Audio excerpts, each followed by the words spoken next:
Tatlong paraan para maging masagana ang iyong pamumuhay sa lupa. Ang una, mahalin mo ang Diyos ng buong puso. Maniwala ka sa Kanya, manalig ka na ikaw ay sumasamba kay Kristo Jesus. Huwag mo pagpalit ang Diyos kahit kanino man, kahit sino mang tao, kahit sino mang nilalang. At ang pangalawa, iwasan mo maging palamura. Puto pa, mga ganyan ba?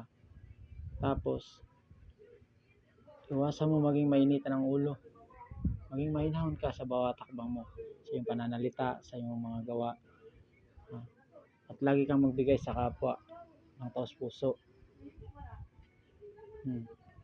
Kahit anumang gawin sa iyo, panalait mo ay yan mo lang sarili mo. Paubos ka lang.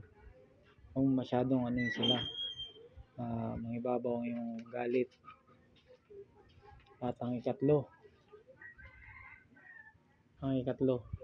is mangilin ka kung araw ng Diyos at ibigay mo ang ikapo na hinihingi ng Panginoon.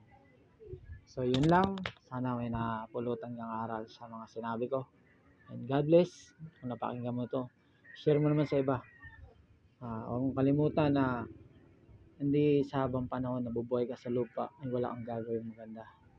Darating ang araw, ikaw naman ang titingalain ng mga tao na nasa palibot mo.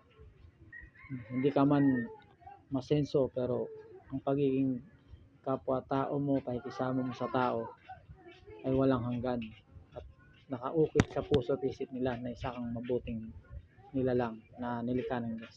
So God bless, and hopefully sana nag-enjoy kayo sa aking mga munting aral. Magpalain nawa ang mga nakikinig sa mabuting salita ng Panginoong Jesucristo. God bless.